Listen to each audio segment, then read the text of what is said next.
Jual beli online sudah syar'i? Assalamualaikum warahmatullahi wabarakatuh. Sering belanja atau jualan online sudah sesuai syariat?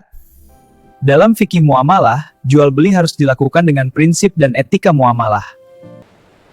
Dalam Islam, jual beli itu halal, tetapi ada etikanya. Dalam fikih muamalah, jual beli harus dilakukan dengan prinsip kejujuran, keadilan, dan kerelaan kedua belah pihak. Pertama, kejujuran. Penjual wajib menjelaskan kondisi barang secara jujur di deskripsi produk. Penjual harus amanah dan bertanggung jawab hingga barang diterima dengan baik.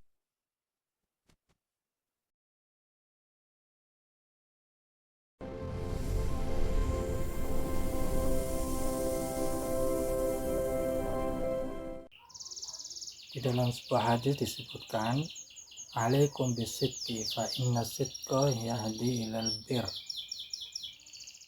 Di dalam sebuah hadis disebutkan, alaikum bisidqi fa inna sidqa yahdi ilal bir, yang artinya hendaklah kalian selalu bersikap jujur karena sesungguhnya kejujuran akan membawa pada kebaikan. Teman-teman, saya ingin bertanya sesuatu yang sederhana, tapi jawabannya mungkin tidak sederhana itu. Kapan terakhir kali kalian berbohong? Mungkin tadi pagi, mungkin kemarin, mungkin bahkan kita tidak sadar melakukannya. Nah, Rasulullah SAW pernah bersabda sesuatu yang sangat luar biasa tentang ini. Beliau bersabda yang artinya hendaklah kalian selalu bersikap jujur. Bukan kadang-kadang jujur, bukan jujur kalau tidak ada konsekuensinya, tapi selalu konsisten dalam kondisi mudah maupun sulit. Kenapa? Karena Rasulullah SAW menjelaskan rantainya dengan sangat indah. Kejujuran membawa pada kebaikan, kebaikan membawa pada surga, dan sebaliknya, kebohongan membawa pada keburukan, keburukan membawa pada neraka. Ini bukan ancaman. Ini adalah peta jalan. Allah dan Rasul-Nya sedang menunjukkan kepada kita. Setiap kata yang kita ucapkan memiliki arah, mendekatkan kita ke surga atau sebaliknya. Dan yang paling menggetarkan hati saya dari hadis ini adalah bagian terakhirnya. Seseorang yang senantiasa jujur akan dicatat oleh Allah sebagai siddiq, orang yang sangat jujur. Gelar yang sama yang disandang oleh sahabat Abu Bakar As-Siddiq. Sebaliknya, seseorang yang terus-menerus berbohong akan dicatat sebagai pendusta. Teman-teman, identitas kita di hadapan Allah tidak ditentukan oleh seberapa pintar kita, seberapa kaya kita, atau seberapa populer kita, tapi oleh seberapa jujur kita. Jadi mulai hari ini, yuk kita jaga lisan kita. Satu kejujuran kecil hari ini adalah satu langkah kecil menuju surga. Islam melarang garar, yaitu ketidakjelasan dan penipuan dalam transaksi.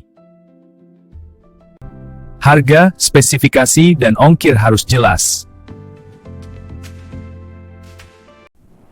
Jangan manipulasi foto, tidak boleh menyembunyikan cacat atau melebih-lebihkan kualitas.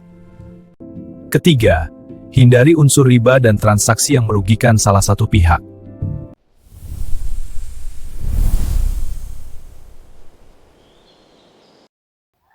Teman-teman sekalian boleh jujur ya. Kalian pernah minjam duit ke teman, terus teman kalian bilang boleh, tapi kalau bayar balik nanti tambahin ya buat jajan aku. Atau mungkin malah pernah jadi yang minta tambahannya. Nah, tahu nggak? Hal sederhana kayak gitu ternyata sudah diatur sama Allah dalam Al-Quran. Dan hari ini kita bakal bahas satu ayat yang menjelaskan dengan tegas mana yang halal dan mana yang namanya riba. Sebelum penjelasannya, mari kita dengar dulu firman Allah Ta'ala dalam Al-Quran surat Al-Baqarah ayat 275. Wa halallahu al-bai'a wa harramar riba. Yang artinya, padahal Allah telah menghalalkan jual beli dan mengharamkan riba. Oke, kita bedah satu persatu ya. Yang pertama, Kenapa jual beli itu halal? Bayangin gini, kalian jual es teh di sekolah. Kalian beli teh sama gula pakai uang kalian sendiri. Kalian bikin sendiri. Kalian jualan sambil keringetan. Dan kalian dapat untung dari situ. Di sini ada dua pihak yang sama-sama dapat manfaat. Kalian sebagai penjual dapat untung dari kerja keras kalian. Pembeli dapat es teh yang mereka mau. Sama-sama senang, sama-sama rela. Dan yang paling penting ada risiko. Kalau dagangan nggak laku, kalian bisa rugi. Itu artinya keuntungan yang kalian dapat memang layak. Karena ada usaha dan risiko yang dibaliknya. Itulah yang Islam sebut sebagai jual beli yang sah. Ada usaha nyata dari kedua pihak. Ada manfaat yang seimbang. Dan keuntungannya datang dari kerja keras, bukan dari diam-diam menunggu. Sekarang kita bahas yang satunya, yang diharamkan oleh Allah, yaitu riba. Balik lagi ke contoh tadi. Teman kalian minta pinjam duit 50.000 untuk beli makan siang. Karena dia lupa bawa uang, kalian pinjamin. Tapi kalian bilang, boleh. Tapi besok kembaliannya 60.000 ya. Coba pikir, kalian ngerjain apa? Kalian cuma duduk, nggak ada usaha, nggak ada risiko. Uang itu cuma pindah tangan sebentar, terus balik lagi, tapi lebih banyak. Nah inilah yang disebut riba, mengambil keuntungan hanya karena berjalannya waktu, tanpa usaha nyata, tanpa risiko, tanpa kontribusi apapun. Dan coba bayangkan dari sudut pandang teman yang minjem tadi. Dia lagi susah, dia butuh bantuan, tapi alih-alih dibantu, dia justru harus bayar lebih. Dia yang sudah susah, malah semakin susah. Itulah mengapa Profesor Quraish Shihab dalam tafsir Al-Misbah menjelaskan, riba itu tidak adil, karena keuntungannya hanya mengalir ke satu pihak, si pemberi pinjaman. Sementara si peminjam yang sedang dalam kesulitan justru semakin terbebani. Dan itulah yang membuat Allah mengharamkannya. Biar makin jelas, kita bandingkan langsung ya. Jual beli, ada usaha nyata.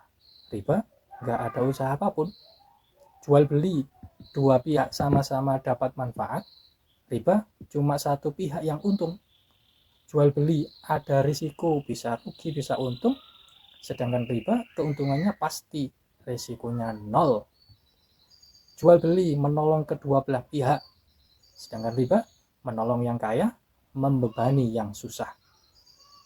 Jadi sekarang paham kan, kenapa Allah memisahkan keduanya dengan sangat tegas. Allah menghalalkan jual beli dan mengharamkan riba. Bukan tanpa alasan, tapi karena Allah Maha Adil dan Dia tidak mau hambanya saling menindas. Jadi teman-teman, kalau suatu hari nanti kalian diminta tolong sama orang yang lagi minta bantuan, butuh bantuan, atau kalian yang lagi butuh bantuan, ingat ayat ini. Bantu yang tulus itu nilainya jauh lebih besar daripada untung Rp1.000 dari pinjaman berbunga. Islam mengajarkan kita untuk saling menolong dengan adil, bukan saling memanfaatkan di saat orang lain sedang susah. Dengan mengikuti syariah, insya Allah bisnis kita akan penuh keberkahan. Ingat, keberkahan lebih penting dari sekadar keuntungan. Yuk, jadikan jual beli online kita bukan hanya menguntungkan, tapi juga membawa keberkahan. Wassalamualaikum warahmatullahi wabarakatuh.